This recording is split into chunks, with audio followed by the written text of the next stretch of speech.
हरिः ॐ श्री परमात्मने नमः। अथ अष्टमोऽध्यायः।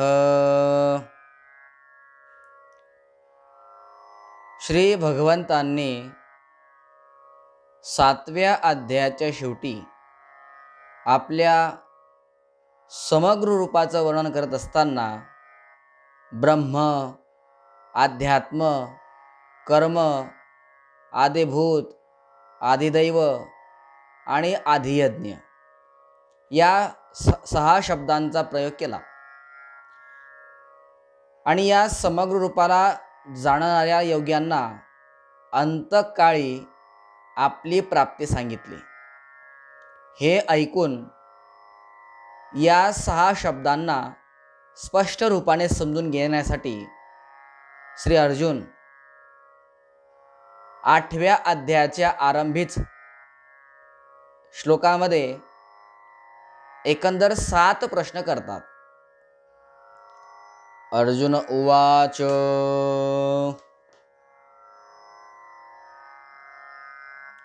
किं तद्ब्रह्म किमध्यात्मं किं कर्म पुरुषोत्तम अधिभूतं च किं प्रोक्त मधिदैवं किमुच्यते। अर्जुन म्हणतो, हे पुरुषोत्तमा, ते ब्रह्म काय आहे? अध्यात्म कशाला म्हणतात? कर्म काय आहे? अधिभूत शब्दाने काय सांगितलेलं आहे? आणि अधिदैव कशाला म्हणतात? अधियज्ञ कथं कोत्र देहेऽस्मिन् मधुसूदन प्रयाणकाले च कथं ज्ञेयोऽसि नियतात्मभिः। हे मधुसूदना, या ठिकाणी अधियज्ञ कोण आहे आणि तो या शरीरात कसा आहे? त्याचप्रमाणे अंतकाळी युक्त चित्ताचे पुरुष तुम्हाला कशा प्रकारे जाणतात? अर्जुनाने अशा प्रकारे 2 श्लोकांमध्ये 7 प्रश्न केलं। या 7 प्रश्नांपैकी भगवंत आता प्रथम जो प्रश्न आहे, ब्रह्म, अध्यात्म व कर्म यांच्याविषयीच्या 3 प्रश्नांचं उत्तर पुढच्या श्लोकामध्ये क्रमशः आणि संक्षिप्त रूपामध्ये देत आहेत। श्री भगवानुवाच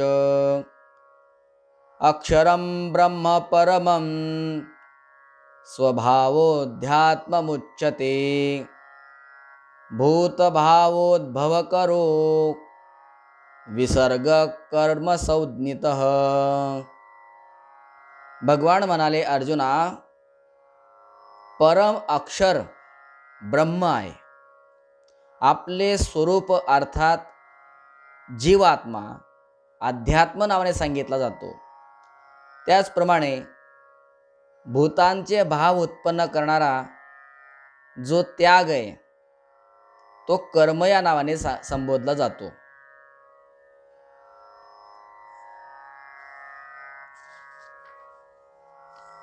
आता भगवान परमात्मा अधिभूत, अधिदैव आणि अधियज्ञ विषयक प्रश्नांची उत्तरं क्रमशः देत आहेत।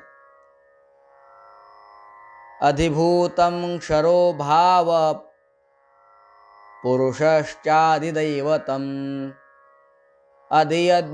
अधियज्ञो हमेवात्र देहे देहभृतां वर। अर्जुना, उत्पत्ती विनाश असलेले सर्व पदार्थ अधिभूत आहेत। हिरण्यमय पुरुष अधिदैव आहे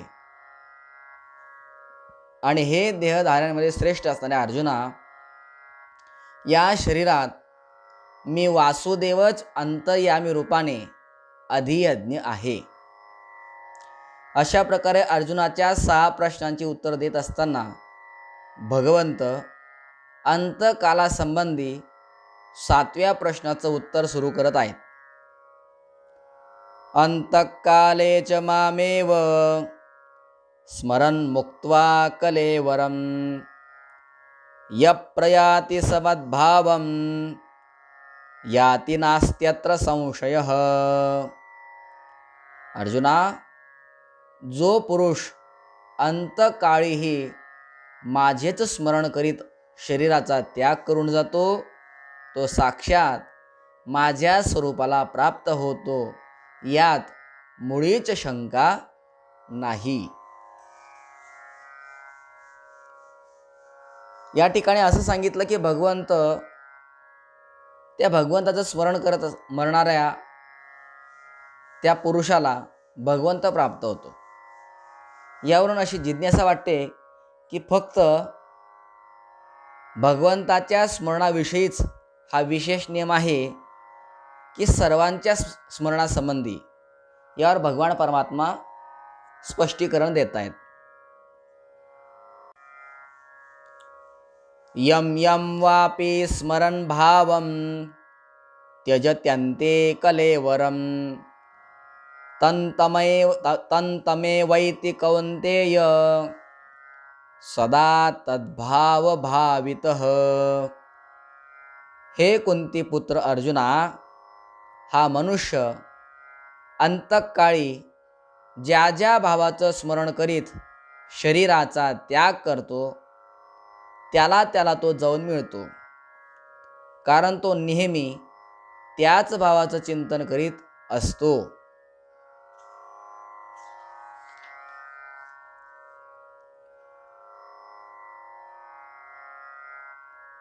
अंतकाळी ज्याचं स्मरण करीत मनुष्य मरतो तेच त्याला प्राप्त होतं. जीवनात ज्या भावाचं अधिक स्मरण केले जाते बहुतेक त्याच भावाचं स्मरण अंतकाळी होत असते. हे निश्चित झाल्यावर भगवत प्राप्तीची इच्छा असणाऱ्याने अंतकाळी भगवंताचं स्मरण ठेवणं हे अत्यंत आवश्यक आहे, कारण अंतकाळ अचानकपणे केव्हा येईल हे सांगता येत नाही. म्हणून आता निरंतर भजन करीत युद्ध करण्याच्या आदेशाचं भगवान परमात्मा अर्जुनाला तो आदेश देत आहेत. त्या आदेशाचं पालन करण्याकरता भगवान अर्जुनाला सांगतायत, अर्जुनाला आदेश देत आहेत. तस्मात् सर्वेषु कालेषु मामनुस्मर युध्य च मय्यर्पित मनोबुद्धिर मामे वैश्यस्य संशयम.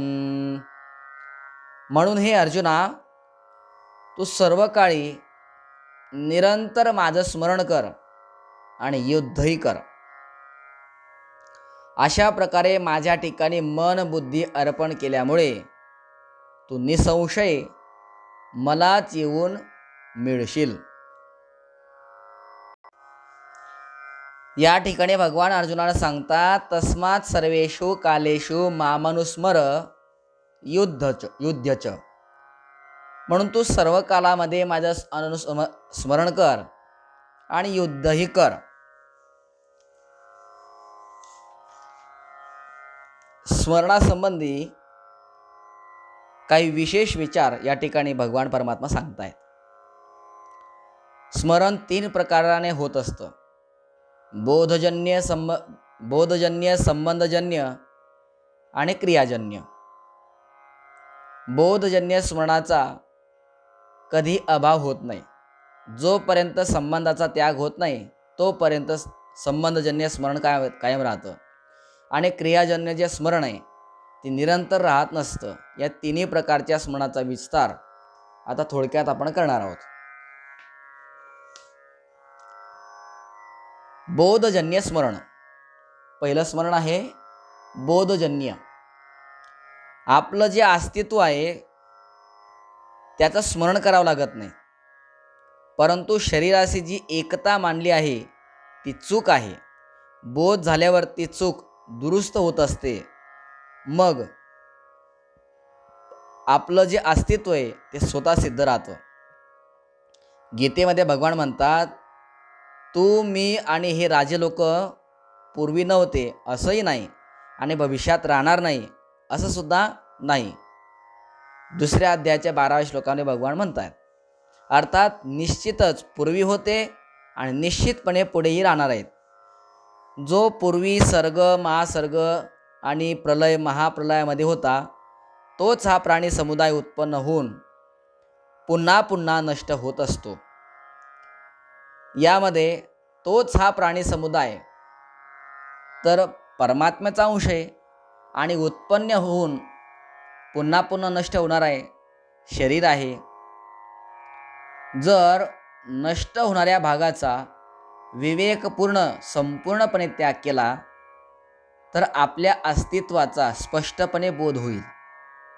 हे बोधजन्य स्मरण निरंतर कायम राहतं, कधी नष्ट होत नाही, कारण हे स्मरण आपल्या नित्य स्वरूपाचं असतं. दुसरं स्मरण आहे संबंधजन्य स्मरण, ज्याला आपण स्वतः मानून घेतो त्याला संबंधजन्य स्मरण असं म्हणतात. ज्याप्रमाणे शरीर आपलं आहे, संसार आपला आहे, अशा प्रकारे इत्यादी हा मानलेला संबंध आहे. जोपर्यंत आपण हे मानले नाही, जोपर्यंत आपण हे आपले नाही असं मानणार नाही, तोपर्यंत समाप्त होत नाही. म्हणजे देह नव्हे मी हे सरे, मी देह नव्हे हे सरे, उरला उरे विठ्ठल. हे आपलं नाही असं जोपर्यंत मानत तोपर्यंत हा जो संबंध आहे हा समाप्त होत नाही. परंतु भगवंत वास्तविक रूपाने ते आपले आहेत.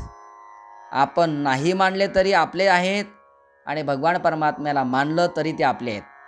आपण जाणून घेतले तरी ते आपले आहेत, नाही जाणून घेतलं तरी ते आपले आहेत. आपल्याला ते आपले वाटले तरी ते आपले आहेत आणि आपल्याला आपले नाही वाटले तरीही ते आपले आहेत. आपण सर्व त्यांचे अंश आहोत आणि ते अंशी आहेत. आपण त्यांच्यापासून वेगळं होऊ शकत नाही आणि ते आपल्यापासून वेगळे होऊ शकत नाही. जोपर्यंत आपण शरीराशी, संसाराशी आपला संबंध मानतो, तोपर्यंतच भगवंताचा हा वास्तविक संबंध स्पष्ट होत नाही. जेव्हा आपण शरीर आणि शरीराच्या संबंधाचा अत्यंत अभाव स्वीकारतो, तेव्हा भगवंताचा नित्य संबंध आपोआप जागृत होतो. उरला उरे विठ्ठल. मग भगवंताचं स्मरण, नित्य स्मरण हे नित्य, निरंतर आणि कायम राहतं. तिसऱ्या प्रकारचं जे स्मरण आहे त्याला क्रियाजन्य स्मरण असं म्हणतात. क्रियाजन्य स्मरण अभ्यासजन्य असते. ज्याप्रमाणे स्त्रिया, अर्थात पूर्वीचा दृष्टांत आहे हा, स्त्रिया डोक्यावर पाण्याची घागर घेऊन चालतात. त्यावेळी ते आपले दोन्ही हात मोकळे सोडतात, दुसऱ्या स्त्रियांबरोबर गोष्टीही करत चालतात, परंतु डोक्यावर घेतलेल्या घागरीविषयी सावधानी निरंतर राहत असते. सर्कशीत काम करणारा नट दोरावरून चालत असला तर तो चालत असताना गातोही, बोलतोही, पण दोराकडे लक्ष मात्र निरंतर असतं. ड्रायव्हर मोटार चालवतो, हाताने गिअर बदलत असतो, हँडल फिरवत असतो आणि मालकाशीही बोलत असतो, परंतु रस्त्याकडे लक्ष निरंतर असतं. तसेच संपूर्ण क्रियेमध्ये भगवंताचं निरंतर स्मरण ठेवणं याला अभ्यासजन्य स्मरण असं म्हणतात. आता या अभ्यासजन्य स्मरणामध्ये 3 प्रकार आहेत. पहिला प्रकार सांगतो, संसाराचं कार्य करत असताना भगवंताचं स्मरण ठेवणं. यामध्ये सांसारिक कार्याची मुख्यता आणि भगवंताच्या स्मरणाची गौणता राहते. म्हणून यात हा भाव असतो की संसाराचं काम बिघडू नये, योग्य रीतीने होत राहावं आणि त्याबरोबर भगवंताचं स्मरण होत राहावं. दुसरा प्रकार आहे, भगवंताचं स्मरण करत असताना संसाराचं कार्य करणे. यामध्ये भगवंताच्या स्मरणाची मुख्यता आणि सांसारिक कार्याची गौणता राहते. यात भगवंताच्या स्मरणामध्ये चूक होऊ नये ही सावधानी असते.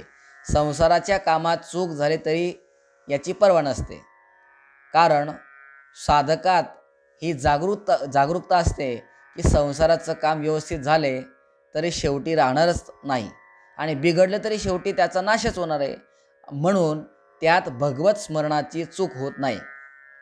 तिसरा प्रकार सांगतो, अभ्यासजन्य जे स्मरण आहे त्याचा तिसरा प्रकार, कार्याला भगवंताचंच समजणं. यामध्ये कामधंदा करत असतानाही एक विलक्षण आनंद राहत असतो की माझं अहोभाग्य आहे की मी भगवंताचंच काम करत आहे, भगवंताचीच सेवा करत आहे आणि म्हणून यात भगवंताची स्मृती विशेषतेने राहत असते. ज्याप्रमाणे एखादा सज्जन आपल्या कन्येच्या विवाहासमयी कन्येसाठी निरनिराळ्या वस्तू खरेदी करतो, अनेक प्रकारचे कार्य करतो, अनेक व्यक्तींना निमंत्रण पाठवतो, परंतु अनेक प्रकारचे कार्य करत असूनही कन्येचा विवाह करायचा आहे ही गोष्ट त्याच्या निरंतर आठवणीत राहते. कन्येशी भगवंता समान पूज्य भावपूर्वक संबंध नसतो, तरी पण तिच्या विवाहासाठी कार्य करत असताना तिचं निरंतर स्मरण राहतं आणि मग भगवंतासाठी कार्य करत असताना भगवंतांची पूज्य भावासहित आपुलकीची गोड स्मृती कायम राहील, यात काय संशय. भगवत संबंधी कार्य दोन प्रकारचं असतं. स्वरूपाने भगवंताच्या नावाचा जप आणि कीर्तन करणे, भगवंताच्या लीलांचं श्रवण, चिंतन, पठन, पाठन इत्यादी करणं, हे स्वरूपाने भगवत संबंधी काम आहे. दुसरं काम आहे भावाने. संसाराचं काम करत असतानाही जर सर्व संसार भगवंताचा आहे तर संसाराचं कामही भगवंताचंच आहे, याला भगवंताच्या नात्यानेच करायचं आहे, भगवंताच्या प्रसन्नतेसाठीच करायचं आहे. या कामात आपल्याला काही घ्यायचं नाही. भगवंताने आपल्याला ज्या वर्णात उत्पन्न केले, ज्या आश्रमात ठेवलं आहे, त्यात भगवंताच्या आज्ञेनुसार योग्य काम करायचे असा भाव राहिल्याने ते काम सांसारिक असूनही भगवंताचं होतं. आणि म्हणून 7व्या अध्यायाच्या शेवटी भगवंताने 7 गोष्टी सांगितल्या होत्या.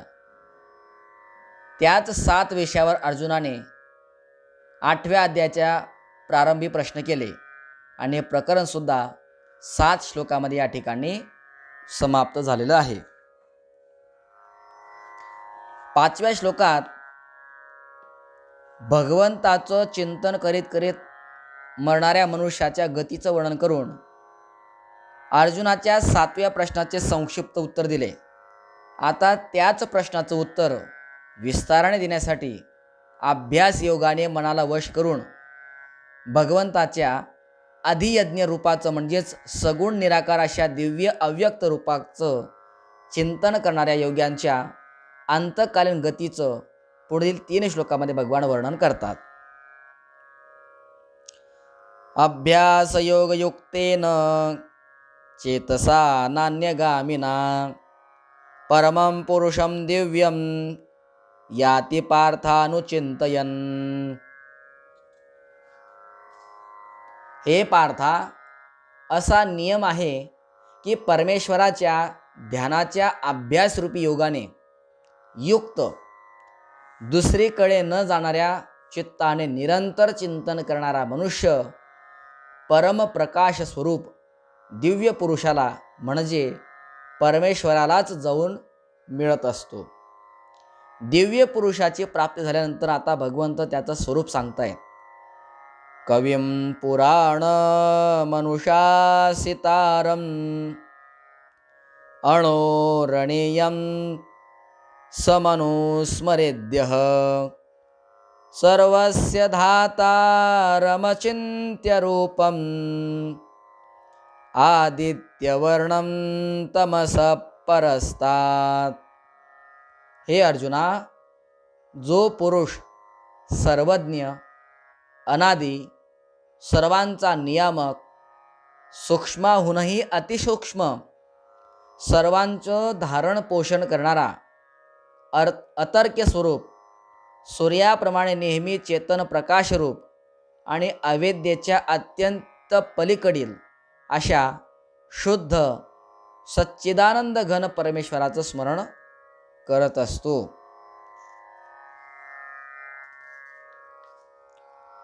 परम दिव्य पुरुषाचं स्वरूप सांगितल्यावर आता साधनाचा विधी आणि त्याचं फल भगवान परमात्मा या पुढच्या श्लोकामध्ये सांगतात. प्रयाण काले मनसा चलेन भक्त्या युक्तो योग बलेन चैव भ्रुवोर्मध्ये प्राणमावेश्य सम्यक सतं परम पुरुषमुपैति दिव्यम. अर्जुना, तो भक्तियुक्त पुरुष अंतकाळी सुद्धा योग बलाने भुवयांच्या मध्यभागी प्राण चांगल्या प्रकारे चांगल्या रीतीने स्थापन करून आणि मग निश्चल मनाने स्मरण करीत त्या दिव्यरूप परमपुरुष परमात्म्यालाच तो प्राप्त होतो. 5व्या श्लोकात भगवंताचं चिंतन करीत करीत मरणाऱ्या सामान्य मनुष्याच्या गतीचं संक्षिप्त वर्णन केलं. त्यानंतर 8व्या श्लोकापासून तर 10व्या श्लोकापर्यंत भगवंताच्या अधियज्ञ नामक सगुण निराकार दिव्य अशा व्यक्त स्वरूपाचं चिंतन करणाऱ्या योग्यांच्या अंतकालीन गतीसंबंधी सांगितलं.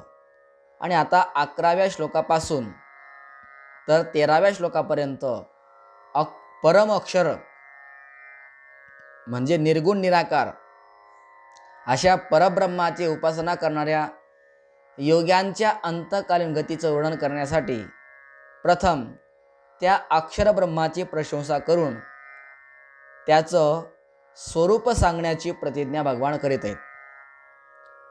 यदक्षरं वेदविदो वदन्ति विशन्ति यद्यतयो वीतरागाः यदेच्छन्तो ब्रह्मचर्यं चरन्ति तत्ते पदं संग्रहेण प्रवक्षे. हे पार्थ, वेदवेत्ते विद्वान ज्या सच्चिदानंद घनरूप परमपदाला अविनाशी म्हणतात, आसक्ती नसलेले यत्नशील संन्याशी अशी महात्मे ज्याच्यामध्ये प्रवेश करतात आणि ज्या परमपदाची इच्छा करणारे ब्रह्मचारी ब्रह्मचार्याचं आचरण करतात, ते परमपद मी तुला थोडक्यामध्ये सांगतो. पूर्वीच्या श्लोकात ज्या विषयाचं वर्णन करण्याची प्रतिज्ञा भगवंताने केली होती त्याचंच वर्णन आता भगवंत 2 श्लोकामध्ये करीत आहेत. सर्वद्वाराणि संयम्य मनो हृदि निरोध्य च मूर्ध्या ध्यायात् मन प्राण मास्थितो योगधारणा. ओमित्येकाक्षरं ब्रह्म व्याहरन् मामनुस्मरन् यप्रयाति त्यजन् देहं स याति परमां गतिं.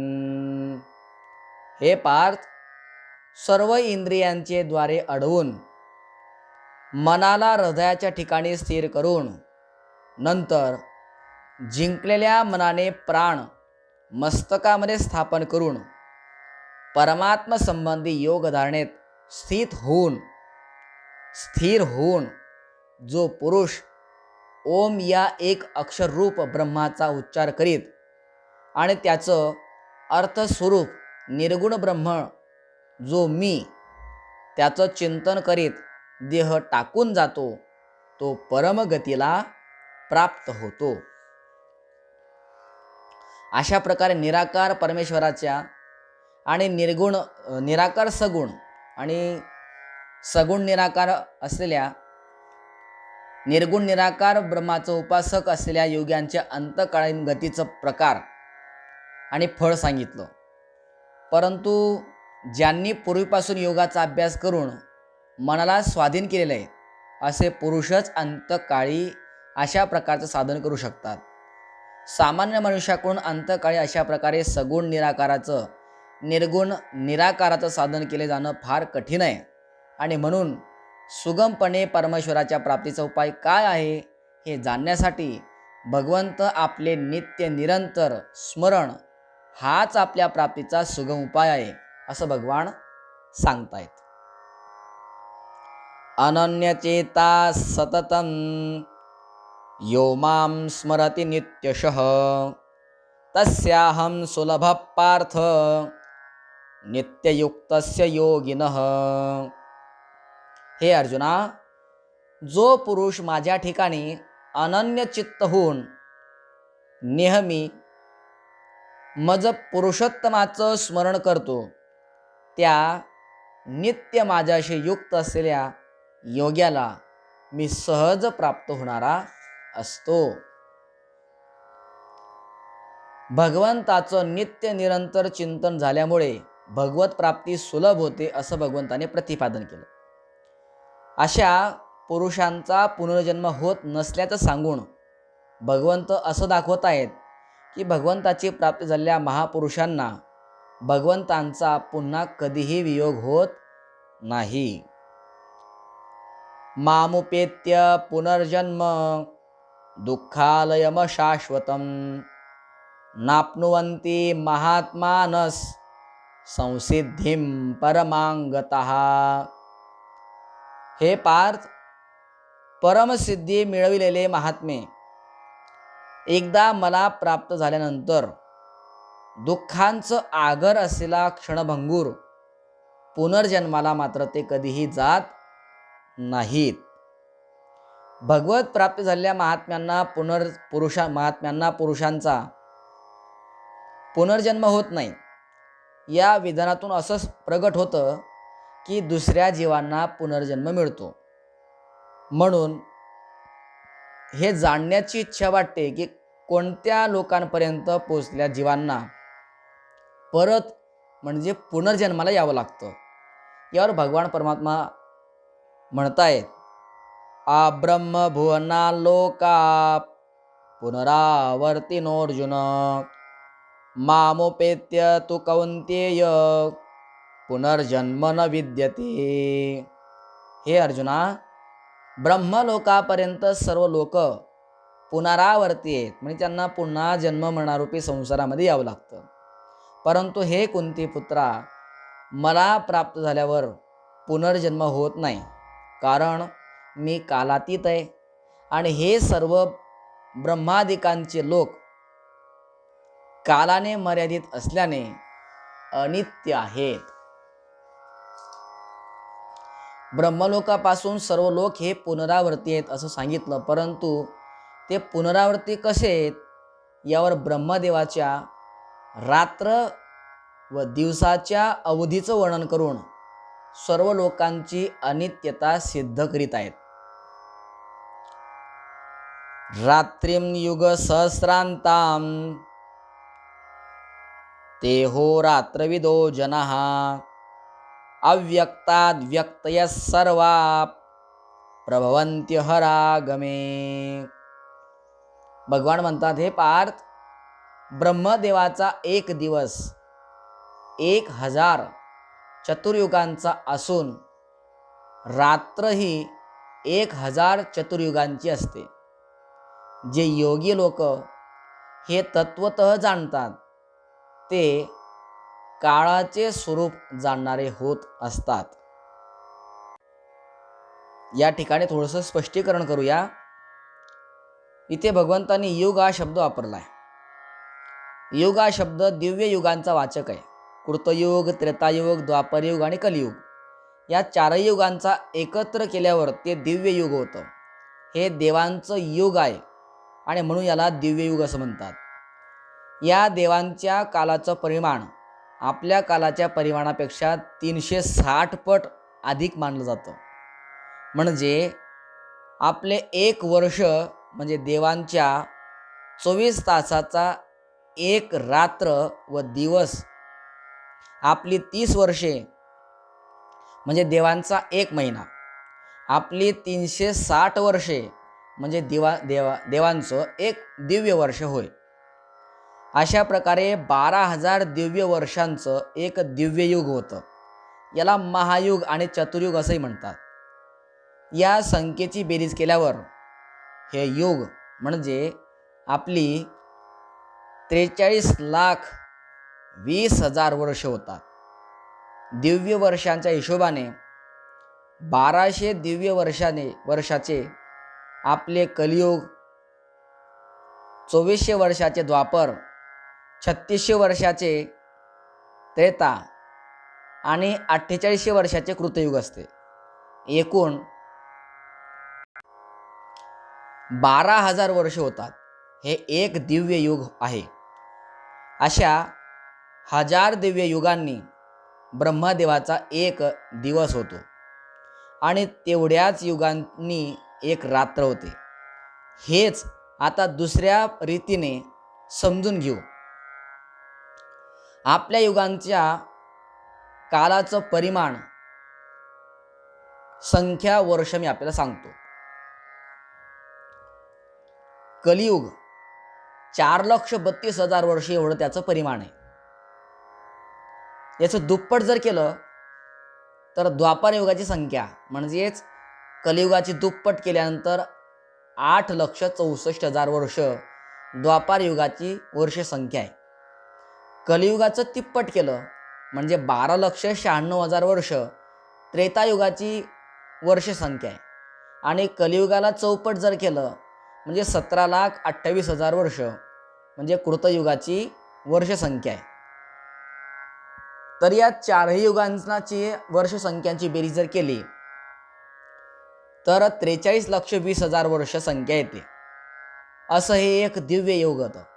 अशा 1000 दिव्य युगांचा म्हणजे 4,32,000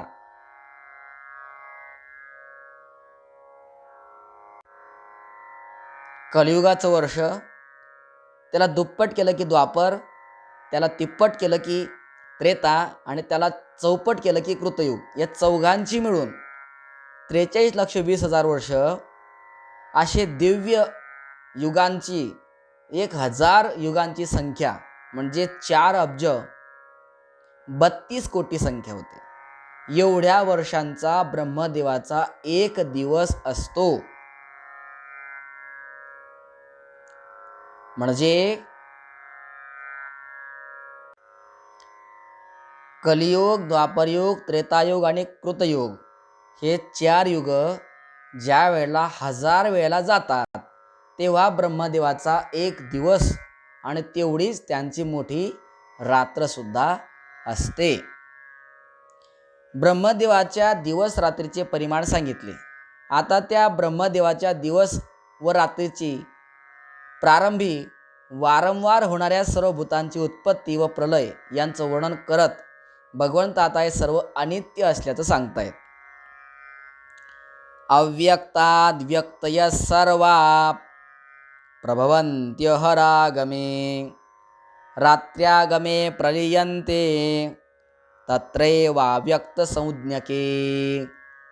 हे पार्थ, सर्व चराचर भूत समुदाय ब्रह्मदेवाच्या दिवसाच्या आरंभी अव्यक्तापासून म्हणजे ब्रह्मदेवाच्या सूक्ष्म शरीरापासून उत्पन्न होतात आणि ब्रह्मदेवाच्या रात्रीच्या आरंभी त्या अव्यक्त नावाच्या ब्रह्मदेवाच्या सूक्ष्म शरीरामध्ये ते विलीन होतात.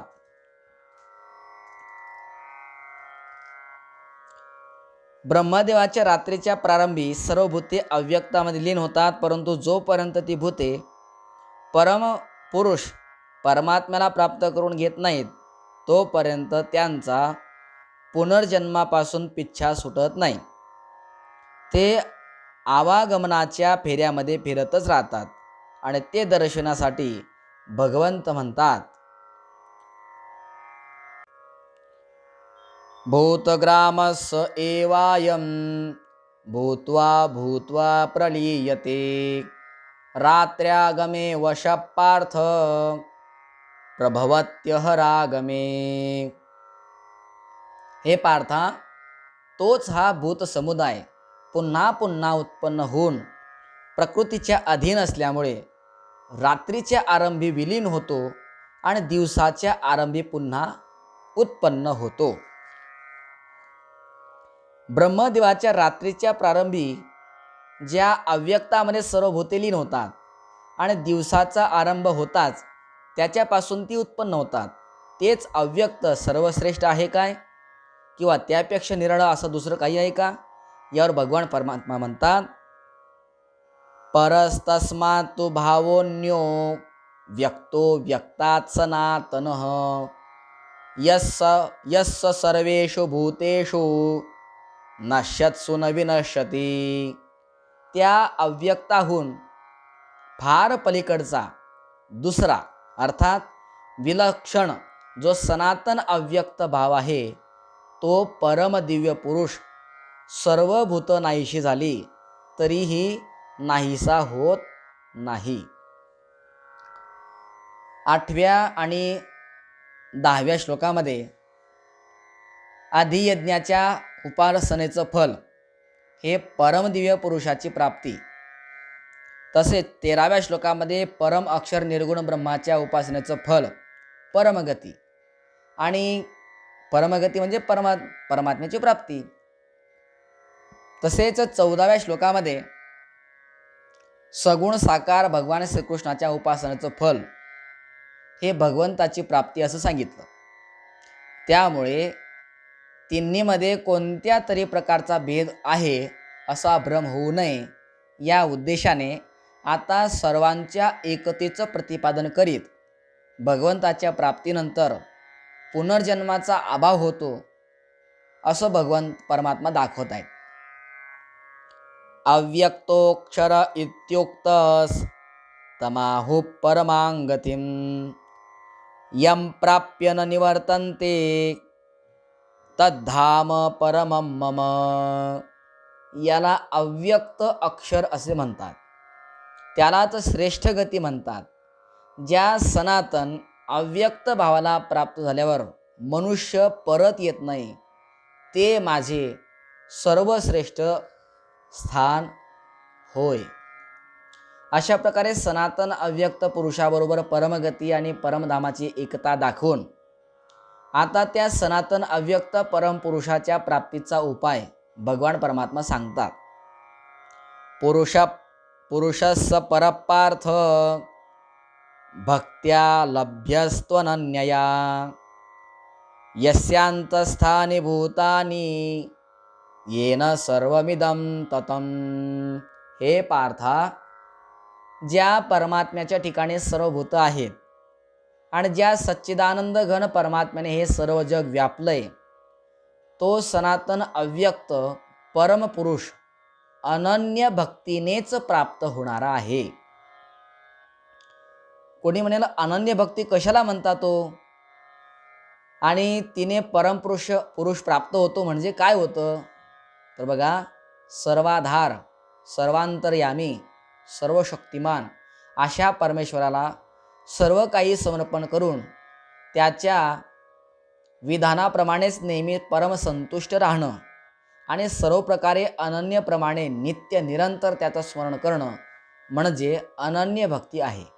या अनन्य भक्तीने साधक आपल्या उपास्य असलेल्या परमेश्वराचे गुण, स्वभाव आणि तत्व हे चांगल्या प्रकारे जाणून त्याच्यामध्ये तन्मय होऊन जातो आणि लवकरच त्याचा साक्षात्कार करून घेऊन कृतकृत्य होतो.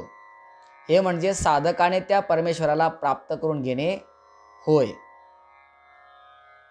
अर्जुनाच्या 7व्या प्रश्नाचं उत्तर देताना भगवंतांनी अंतकाळी कशा प्रकारे मनुष्याला परमात्मा प्राप्त होतो ही गोष्ट चांगल्या प्रकारे समजावून दिली. प्रसंगोपात हे सांगितलं की भगवत प्राप्ती न झाल्यामुळे ब्रह्मलोकापर्यंत पोचूनही जीव आवागमनाच्या फेऱ्यातून सुटू शकत नाही. परंतु तेथे हे सांगितलं नाही की जे परत न येणाऱ्या ठिकाणी जातात ते कोणत्या रस्त्याने आणि कसे जातात, तसेच जे परत फिरण्याच्या ठिकाणी जातात ते कोणत्या रस्त्याने जातात, या दोन्ही मार्गाचं वर्णन करण्यासाठी भगवान परमात्मा आता प्रस्तावना करीत आहेत. यत्र काले त्वनावृत्ती मावृत्तिं चैव योगिनः प्रयाता यान्ति तं कालं वक्ष्यामि भरतर्षभ. हे अर्जुना, ज्या काळी शरीराचा त्याग करून गेलेली योगी परत जन्माला न येणाऱ्या गतीला प्राप्त होतात आणि ज्या काळी गेलेले परत जन्माला येणाऱ्या गतीला प्राप्त होतात. तो काळ म्हणजे अर्थात ते दोन मार्ग आहेत. तर ते दोन मार्ग मी तुला आता सांगणार आहे. म्हणजे शरीराचा त्याग करून गेलेले जे योगी परत जन्माला न येणाऱ्या गतीला प्राप्त होतात आणि काही जे जातात ते परत जन्माला येण्याच्या गतीला प्राप्त होतात. अशा प्रकारे दोन काळ आहेत. ते दोन मार्ग भगवान परमात्मा सांगणार आहेत. पूर्वीच्या श्लोकात ज्या दोन मार्गाचं वर्णन करण्याची भगवंताने प्रतिज्ञा केली त्यापैकी ज्या मार्गाने गेलेला साधक परत येत नाही त्याचं वर्णन प्रथमतः भगवंताने केलंय. अग्निर्ज्योतिरः शुक्ल षण्मासा उत्तरायणम तत्र प्रयाता गच्छन्ति ब्रह्मविदो जनाः. ज्या मार्गात ज्योतिर्मय अग्नीची अभिमानी देवता आहे, दिवसाची अभिमानी देवता आहे, शुक्ल पक्षाची अभिमानी देवता आहे आणि उत्तरायणाच्या 6 महिन्यांची अभिमानी देवता आहे, त्या मार्गात मेल्यावर गेलेले जे ब्रह्मज्ञानी योगी वरील देवतांकडून क्रमाने नेले जाऊन ते ब्रह्माला प्राप्त होत असतात.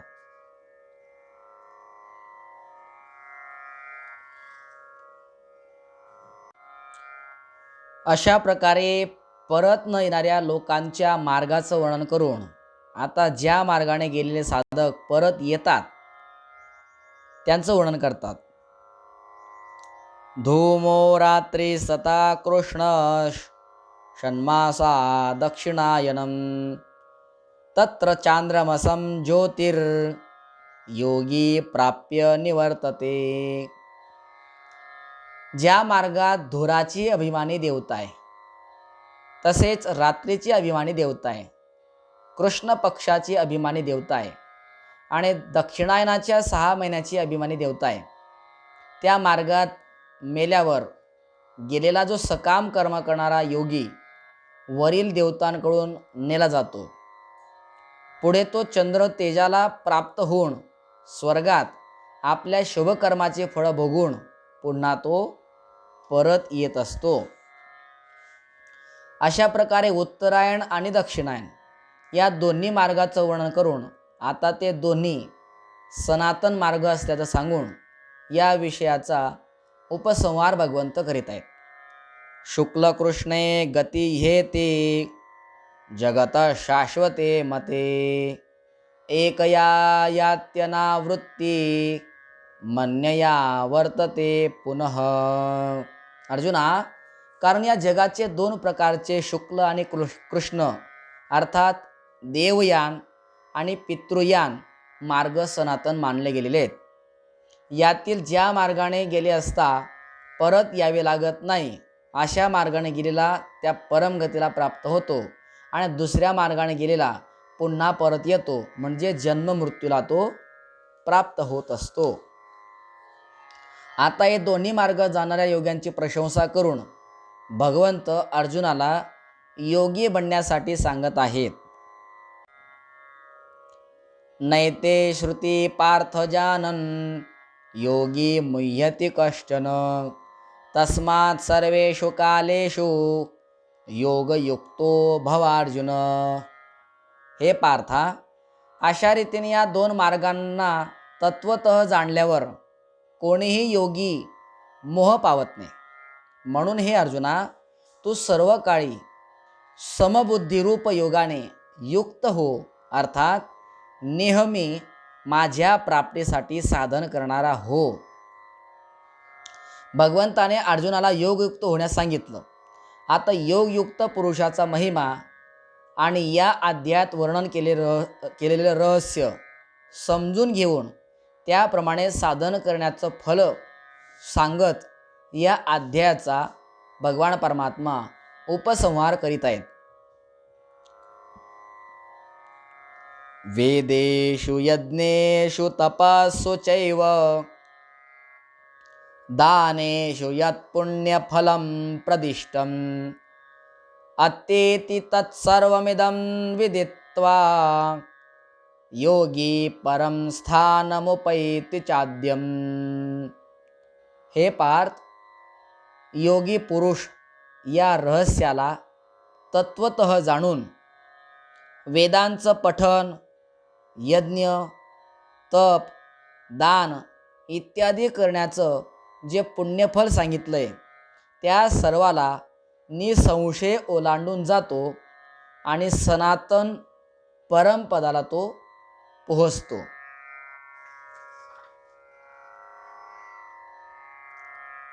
हरि ओम तत्सदिति श्रीमद्भगवद्गीता सुपनिषत्सु ब्रह्मविद्यायां योगशास्त्रे श्रीकृष्णार्जुनसंवादे अक्षरब्रह्मयोगो नाम अष्टमोऽध्यायः. अशा प्रकारे ओम तत्सत या भगवन नामाचा उच्चारणपूर्वक ब्रह्मविद्या आणि योगशास्त्रमय श्रीमद भगवद्गीता उपनिषद रूपी श्रीकृष्णार्जुन संवादातील अक्षर ब्रह्म योग नावाचा जो अध्याय आहे, 8वा अध्याय, तो या ठिकाणी पूर्ण झालेला आहे. हरि ओम तत्सत. हरि ओम तत्सत. हरि ओम तत्सत. श्री कृष्णार्पणमस्तु. श्री गुरुचरणारविंदार्पणमस्तु.